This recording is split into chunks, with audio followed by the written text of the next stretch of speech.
నమస్కారం, welcome to I dream. ధర్మ మార్గం విత్ విజిత కార్యక్రమానికి స్వాగతం.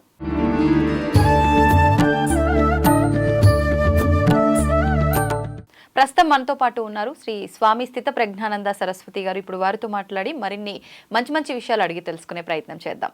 నమస్కారం అండి. స్వామీజీ, జీవులకి ప్రాణం ఉన్నట్టు మొక్కలకు కూడా ప్రాణం ఉంది అని చెప్పి మాట్లాడుకుంటూ ఉంటాం. అయితే మరి జీవులకి ప్రాణం ఉంది, మొక్కలకి ప్రాణం ఉంది. కానీ శాకాహారులు ఏం మాట్లాడతారు అని అంటే, మాంసాహారులు జంతువుని చంపి తింటున్నారు అంటే జీవహింస జరుగుతుంది అని చెప్పి. మరి శాకాహారులు కూడా చంపి తింటున్నట్టే కదా, ఆకుకూరలు ఇవన్నీ కూడా ప్రాణంతో ఉన్న ఒక చెట్టును కట్ చేశారు అని అంటే దాని ప్రాణం కూడా తీసినట్టే కదా. మరి ఇది హింస కింద కాదా? మాంసాహారం తినే వాళ్ళదే జీవహింస అవుతుందా? ఈ ప్రశ్న చాలా ఉత్తమమైన ప్రశ్న అమ్మ. ఎందుకంటే ఈ ప్రశ్నకి సమాధానం చెప్పాలని నేను వెతుకుతున్నాను. ఎక్కడ ప్రశ్న అడుగుతారా సమాధానం చెప్పాలని. వాస్తవానికి మనం నాన్ వెజ్ అంటే మాంసాహారం తినడం వలన హింస అవుతుందని సమాధానం చెప్తూ ఉంటారు. అది పూర్తి స్థాయి సమాధానం కాదు. ఎందుకంటే మనకి ఈ సృష్టిలో ధర్మచక్రములో ఒక క్రమం ప్రక్రియ ఉన్నది. అంటే ఎవల్యూషన్ ప్రక్రియ అంటారు, జీవన ప్రక్రియ. ఏదైతే డార్విన్ థియరీ చెప్పిందో జీవ పరిణామ సిద్ధాంతంలో, ఈ ప్రక్రియలో ఆ యొక్క కీటకాలు అంతకుముందు ఈ యొక్క క్రీపర్స్ ఏవైతే మొక్కలు వెజిటబుల్స్ ఉన్నాయో ఆ నెక్స్ట్ ఎవల్యూషన్ ప్రాసెస్లో ఆఖరికి ఎవల్యూషన్ ప్రాసెస్ ఏంటంటే మానవులు అనమాట. సో మానవుల కంటే ముందు ఎవల్యూషన్ ప్రాసెస్లు ఏముంటాయి? జంతువులు, ప్రాణులు ఉంటాయి, తర్వాత పక్షులు ఉంటాయి, తర్వాత వృక్షములు ఉంటాయి, తర్వాత అలా వస్తాయి. అందువలన ఇప్పుడు మనకి వెజిటేరియన్ తినడం వలనను మాంసం తినడం వలన తేడా ఏంటంటే, మనకి మన ఎవల్యూషన్ జంతువులకి మనకు దగ్గరగా ఉంటుంది సంబంధం. అందుకే కోతి నుంచి పుట్టాడు మానవుడని మనం పాటలు పాడుతుంటారు. ఇప్పుడు కూడాను మనకి కోతికి చాలా దగ్గర చేష్టలు ఉంటాయి. మన మైండ్ ఈజ్ ఆల్మోస్ట్ ఆల్ కోతితో సమానం, కోతిగానే ఉంటుంది. అందువలన మనలో ఉన్నటువంటి ఎంబైబింగ్ అనమాట. అంటే ఏంటి? మనం ఈరోజు టమాటాలు తింటున్నాం, తినే ముందే టమాటా, తిన్న తర్వాత ఏమవుతుంది? టమాటా ఈజ్ నో మోర్ టమాటా, మీ కింద మారిపోతుంది. సో అందువలన వెజిటేరియన్ మీట్లో మీలో జీర్ణం డైజెస్ట్ చేసుకోవడం చాలా సులభమైన ప్రక్రియ. ఎందుకంటే దానికి మనలో ఉన్నటువంటి ఈ ఎమోషనల్ భావనలకి ఎనిమిటీ తక్కువ. ఈజీగా దాన్ని మనం డైవర్ట్ చేసి కన్జ్యూమ్ చేసుకోగలం. ఒకవేళ మనం మాంసం తింటే ఆ జంతువుల్లో ఉన్నటువంటి ఏ ఫీలింగ్స్, ఏ భావనల ద్వారా దాన్ని ఫినిష్ చేశారో, దాన్ని చంపారో, ఆ క్రూరమైన శౌర్యమైన ఆ భీతిల్లినటువంటి ఆ ఎమోషన్స్ మీలో వెళ్ళిపోతాయి. అప్పుడు మీ ఎమోషన్స్ ఆ ఎమోషన్స్ ఇద్దరు టగ్ ఆఫ్ వార్ అవుతాయి. అందువలన ఆ వ్యక్తికి శాంతి ఉండదు, టెన్షన్స్ ఉంటాయి. ఇంకొకటి, డైజెషన్ చేసుకోవడం కూడా చాలా కష్టమైన పని. ఎక్కువ సమయం అవసరం, ఎక్కువ ఆక్సిజన్ అవసరం, ఎక్కువ బ్లడ్ అవసరం. కాబట్టి జనరల్గా మీరు హింసాపరంగా మాత్రమే కాకుండా మొక్కలు తినడం అనేది ఈ ప్రాణికి ఈ ధర్మచక్రంలో అవసరం. అందుకే పులికి సింహంకి వెళ్ళి నువ్వు నాన్ వెజ్ తినొద్దని చెప్పకూడదు. దానికి అది స్వాభావికమైన ఆహారం. కానీ మనిషికి అలా లేదు. మనిషికి అవకాశం, చాయిస్ ఉంది. నువ్వు నాన్ వెజ్ తినాలా, శాకాహారం తినాలా. ఆ చాయిస్ ఉండేటప్పుడు శాకాహారం తినాలనే మనకి శాస్త్రంలో చెప్పింది. ఎందుకంటే కలంజనం న భక్షయేత్, సురాం న పిభేత్, అంటే ఆల్కహాల్ తాగకూడదు, మాంసం తినకూడదు. అయితే మాంసం ఒకరు తినవచ్చు. ఎవరైతే శారీరకంగా కేవలం శారీరకమైన శ్రమ ఎవరు చేస్తారో వారికి మాంసం తినే అవకాశం ఇచ్చారు. అందువలన సైనికులు ఆ వాతావరణంలో, అత్యంత చల్లనే వాతావరణంలో శారీరకంగా ఎక్కువగా ఒక దృఢత్వం కావాలనేటప్పుడు మాంసాహారం కూడా తినవచ్చు అన్నారు. అంటే ఎంత హార్డ్ వర్క్ చేసినా, ఏం చేసినా, శారీరక శ్రమ ఎంత ఉన్నా మనుషులంతా ఒకటే కదా. అంటే ఒక జాతికి సంబంధించి ఇప్పుడు మానవ జాతి అని అంటే అది అందరికీ వర్తించాలి కదా, ఎక్కువ తక్కువ అలా ఎందుకు? అందరూ ఒకటైనప్పుడు మనకి ఇక్కడంతా వెజిటేరియన్ వెజిటబుల్స్ అవైలబుల్ ఉంటాయి. కొన్ని ప్రదేశాల్లో వెజిటబుల్స్ అవైలబుల్ ఉండవు. ఆ వాతావరణకు అనుకూలమైనటువంటి మనము ఆ డ్రెస్, ఆ భోజనం, ఆ వాతావరణం అన్నిటికీ మనము అడ్జస్ట్మెంట్ అవ్వాలి. అందువలన కొన్ని ప్రదేశాలలో అసలు వెజిటేరియనే ఉండదు, కేవలం వాళ్ళు చేపలు, ఈ పక్షులు, ఈ జంతువులు మాంసం మీద ఆధారపడాల్సి ఉంటుంది. అందువలన అక్కడికి వెళ్ళి మనము వాళ్ళని డిస్టర్బ్ చేయకూడదు, వాళ్ళు వచ్చి ఇక్కడ మనం డిస్టర్బ్ చేయకూడదు. ఇప్పుడు హైదరాబాద్లో మనం ఉన్నాం, ఇక్కడ మాంసం లేకపోతే నేను బ్రతకననే ఒక్క వ్యక్తి కూడా చెప్పడానికి వీలు లేదు. ఇక్కడ మాంసం తింటారు, వెజిటేరియన్ కూడా తింటారు. కానీ వెజిటేరియన్కి మాంసానికి డిఫరెన్సెస్ ఉన్నాయి, తేడాలు. వెజిటేరియన్ తినడం వలన నీకు లాభం.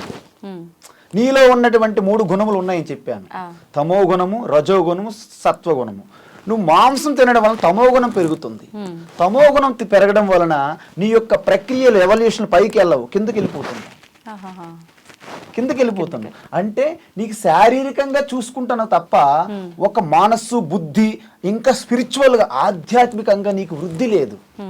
ఆధ్యాత్మికంగా వృద్ధి కావాలంటే బుద్ధి కౌశలంగా పనిచేయాలి, చురుకుగా పనిచేయాలి. బుద్ధి పనిచేయాలంటే ఆ వెజిటేరియన్ అనేది మీకు ఒక తోడ్పాటు ఇస్తుంది, వృద్ధికి సహకరిస్తుంది. మాంసం తినడం వలన you need a lot of sleep. నీకు ఎక్కువ నిద్ర అవసరం, డైజెషన్కి ఎక్కువ సమయం పట్టాలి.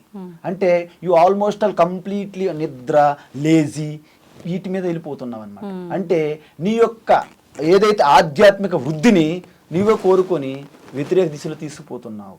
అందుకే తపస్సులో ఎప్పుడు కూడాను నాన్ వెజ్ని ఎంకరేజ్ చేయరు. ఇది ఒకటి మెయిన్ కారణం. ఎందుకంటే మీ భావనలు ఎంత స్ట్రిక్ట్గా హార్డ్గా ఉంటాయో, ఈ మాంసం తినడం వలన వాటికి ఇటు టగ్ ఆఫ్ వార్, యుద్ధం జరుగుతుంది లోపల. అయితే మరి మొక్కలు, ఈ వెజిటేరియన్ ఏంటి, దాంట్లో చాలా వీక్గా ఉంటుంది. ఎందుకు, మనకి ఆ జీవన ప్రక్రియలో చాలా గ్యాప్ అనమాట. ఇంకా జంతువులు మన దగ్గర ఉంటాయి. అందువలన ఇది ఒకటి మెయిన్ కారణం. తరువాత జంతువులకి మొక్కలకి తేడా ఉంటుంది. వీటి యొక్క ఫీలింగ్స్, ఎమోషన్స్ అనేది మనం స్పష్టంగా చూస్తుంటాం అనమాట. మొక్కలకు మీరు అంతగా చూడలేరు, దాంట్లో ప్రాణం ఉండడం మాట నిజం. కాబట్టి మొక్కలకు మనం తినడం వలన మనకి వేరే అవకాశం లేదు. సరే మొక్కలు కూడా తిన్నాం, వెజిటేరియన్ మానేద్దాం, నాన్ వెజ్ మానేద్దాం, మరి ఏం తింటే బ్రతుకుతారు? ఈ యొక్క మనుషులు ఇంక బ్రతకడానికి వీలు లేదు. కాబట్టి ఆ యొక్క సృష్టి కూడా అలాగే చెప్పారు. ఎలా చెప్పారు? పరమాత్మ నుండి ఆకాశం వచ్చింది, ఆకాశం నుండి వాయువు వచ్చింది, వాయువు నుండి అగ్ని వచ్చింది, అగ్ని నుండి నీరు, నీరు నుండి పృథ్వీ, పృథ్వీ నుండి వెజిటేరియన్, వెజిటేరియన్ నుంచి ప్రాణం పుట్టిందని చెప్పారు.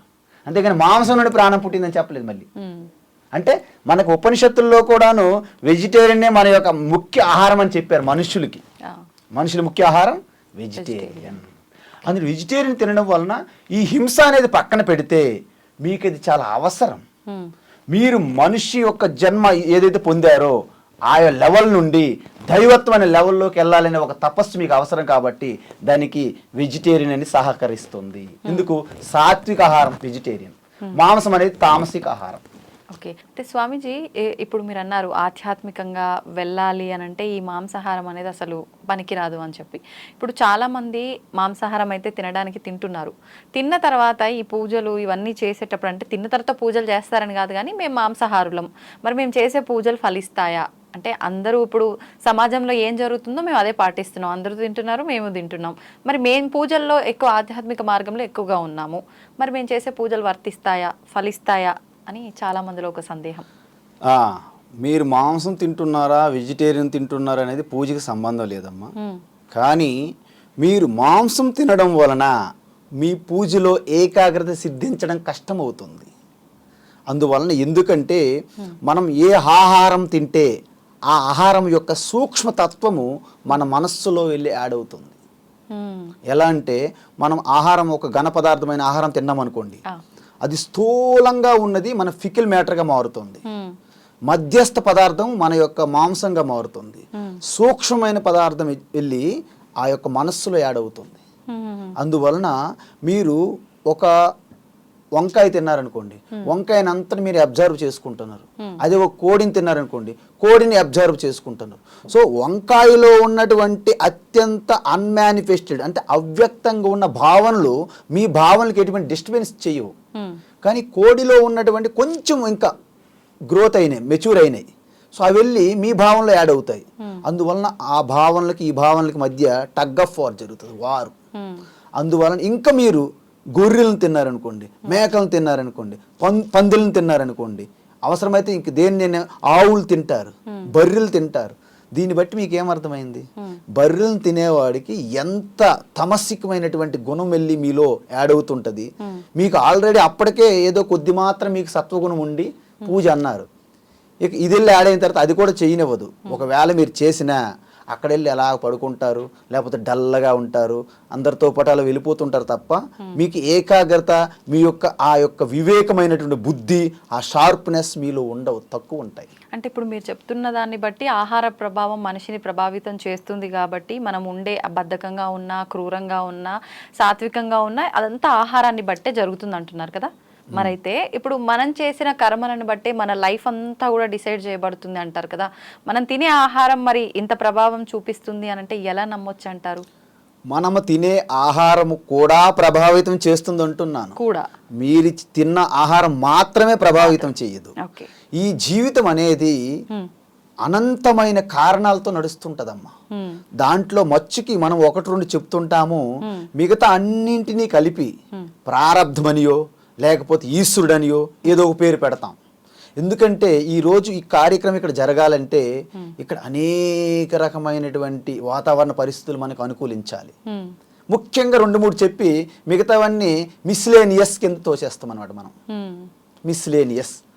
అదేవిధంగా ఈ కర్మ ఏదైతే ఉందో, కర్మ అనేది ఏంటంటే వాస్తవానికి ఈ శరీరం రావడానికి కూడా కర్మయే కారణం. కర్మ ఇప్పుడు చేస్తున్న కర్మే కాదు, అనేక జన్మాంతరాల్లో మీరు ఈ శరీరం తీసుకున్నారు, విడిచిపెట్టారు, తీసుకున్నారు, విడిచిపెట్టారు, అలా జరుగుతుంటుంది. అయితే ఈ శరీరం తీసుకొని మీరు ఏవైతే కర్మలో నేను చేస్తున్నాను, కర్తను అనే ఆ భావనతో, కర్తృత్వ భావనతో ఎప్పుడు చేస్తారో దానికి పుణ్యము పాపము జనరేట్ అవుతాయి. మంచి కర్మ చేస్తే పుణ్యం జనరేట్ అవుతుంది, పాప కర్మ చేస్తే పాపం జనరేట్ అవుతుంది, చెడు కర్మ. ఈ రెండు కూడా మీకు అంతఃకరణ వాసనలుగా యాడ్ అవుతుంది. ఎక్కడ? సంచిత కర్మ అని ఉంటుంది ప్రతి జీవికి. అంటే అదేంటంటే బ్యాంకులో పెట్టుకున్నటువంటి ఫిక్స్డ్ డిపాజిట్ లాంటిది అనమాట. దాని నుండి చాలా ఫోర్స్ఫుల్గా తొందరగా అనుభవం చెందాలి అనే ఏవైతే వాసనలు ఉన్నాయో అవి కొంత తీసుకుని ఒక శరీరం వస్తుందన్నమాట. దాన్ని ప్రారబ్ధ కర్మ అంటారు. సో ఆ ప్రారబ్ధ కర్మ ఏ అనుభవాలు పొందాలని ప్రారబ్ధ కర్మ వచ్చిందో అవన్నీ జరిగి తీరుతాయి అనమాట ఈ శరీరం ద్వారా. దాన్నే అనుభవాల ద్వారా ఈ శరీరం అనేది క్షయం అవ్వాలి. అయితే ఇంకొక అవకాశం ఉంది, స్వేచ్ఛ మనకి. ఈ శరీరాన్ని వాడుకొని మళ్ళీ అనేకమైన చెడు కర్మలు చేసామనుకోండి, ఈ కర్మలు చెడు కర్మలు వెళ్ళి పాపం అన్ని వెళ్ళి మళ్ళీ సంచిత కర్మలు యాడ్ అయిపోతాయి, ఎప్పటికీ తరగదు అది. అందువలన మనం చెడు కర్మలు చేయకుండా పుణ్యకర్మలు చేసామనుకోండి, పుణ్యకర్మలు యాడ్ అవుతాయి. ఈ శరీరం పడిపోయిన తర్వాత మంచి జన్మ వస్తుంది, దీనికంటే ఉత్తమ జన్మ, ఉత్తమ జన్మ, ఉత్తమ జన్మ. అంటే ప్రతి ఒక్కరు కూడా మొత్తం పుణ్యమే చేసుకుంటూ పోరు కదా, కొంచెం అలా చేస్తారు, కొంచెం ఇలా చేస్తారు. అంటే ఇది ఉంటుంది అది ఉంటుంది కదా, మరి పుణ్యం ఒకటే ఉంటేనే ఉత్తమ జన్మకి వెళ్ళాలి కదా, ఇది కూడా ఉన్నప్పుడు అలా ఉత్తమ జన్మకి ఎలా వెళ్తారంటారు? పుణ్యం ఒక్కటే ఉత్తమ జన్మ కాదు. పుణ్యం ఎక్కువైతే దేవతల్లాంటి జన్మలు పొందవచ్చు, పాపం ఎక్కువైతే నీచమైన జన్మలు పొందవచ్చు. మిక్సింగ్ అయితే మిశ్రమ, మన మిశ్ర అంటారు చూడు, జగన్నాథ మిశ్ర, రామచంద్ర మిశ్ర, అంటే మానవులకి ఏంటంటే మిక్చర్ అంటారు. అంటే పుణ్యము పాపం మిక్చర్గా ఉంటే మానవ జన్మ అని చెప్పారు శాస్త్రంలో. నీచమైన జన్మ అంటే ఏంటి? కీటకములు, బ్యాక్టీరియా, దోమలు ఉన్నాయి. దోమ పుట్టింది అనుకోండి ఏమవుతుంది? ఇబ్బంది పెట్టుకుంది, ఎలాగానో అయిపోయి అది పుట్టడము చనిపోవడం ఒక అయిపోయింది, టక్ టక్, అంతే అంతే, దానికి టైం అక్కర్లేదు. కానీ మనకి ఇంకా మీరు అనుభవించాలి. సో మనం పుణ్యము పాపం మిక్సర్ ఏదైతే ఉంటుందో మానవ జన్మ, ఎక్కువ పుణ్యం అనుకోండి మానవ జన్మ కంటే మీరు దేవతా జన్మ పొందొచ్చు. అందువలన పుణ్యము ఒక్క పుణ్యం వల్ల ఉత్తమ జన్మని కాదు అక్కడ, అంటే గ్రేడేషన్ అనమాట. మీరు ఎంత డబ్బులు తీసుకుంటే, మీరు దుబాయ్ వరకు వెళ్ళాలంటే దానికి తగ్గట్టు డబ్బులు, అమెరికా వెళ్ళాలంటే అక్కడికి కావాల్సినటువంటి, అమెరికా వెళ్ళిన తర్వాత ఖర్చు పెట్టారు, మళ్ళీ ఇండియాకి వస్తారు. అందుకే పుణ్యం చేసి దేవతా జన్మ పొంది స్వర్గంలోకి వెళ్ళినా క్షీణే పుణ్యే మత్యలోకం విశంతి అని చెప్పారు శాస్త్రంలో. ఆ స్వర్గంలో బాగా అక్కడ కూడా డీజేలు ఉంటాయి ఇక్కడలాగే, అక్కడ కూడా రంభా, ఓరోసి, మేనక, అక్కడ మళ్ళీ అంత గాలి, అగ్ని, వరుణ, ఇంద్ర అందరు దేవతలు ఉంటారు కదండి. అక్కడ కూడా బాగా సెలబ్రేషన్స్ ఉంటాయి స్వర్గంలో, ఖర్చు అయిపోద్ది పుణ్యం. అంటే మనం అమెరికా వెళ్ళాలంటే మన డబ్బులు తీసుకెళ్తాం కదండి, మన డబ్బులు పనిచేయవు అమెరికాలో, డాలర్లుగా మార్చుకోవాలి. ఇక్కడ కూడా స్వర్గంలో మీ డబ్బులు ఎవరు పనిచేయవు, పుణ్యంగా మారాలి అక్కడ. అదేవిధంగా స్వర్గంలో మీరు పుణ్యం ఖర్చు అయిపోయిన తర్వాత వాళ్ళు నెట్టేస్తారు. ఎందుకు? మీ వీసా టైం అయిపోయింది, అప్పుడు అక్కడ నుండి ఎక్కడ పడతాము? మూసీ నది పక్కన వచ్చి పడతాం. స్వర్గం నుండి మూసీ నది పక్కన పడతాం. మధ్యలోకి అంటే మస్కిటోస్ అంటే ఇంగ్లీష్లో మస్కిటోస్లోకే విశంతి పడతాం. పడతాం. ఓకే, చాలా చక్కగా తెలియజేశారండి. ధన్యవాదాలు.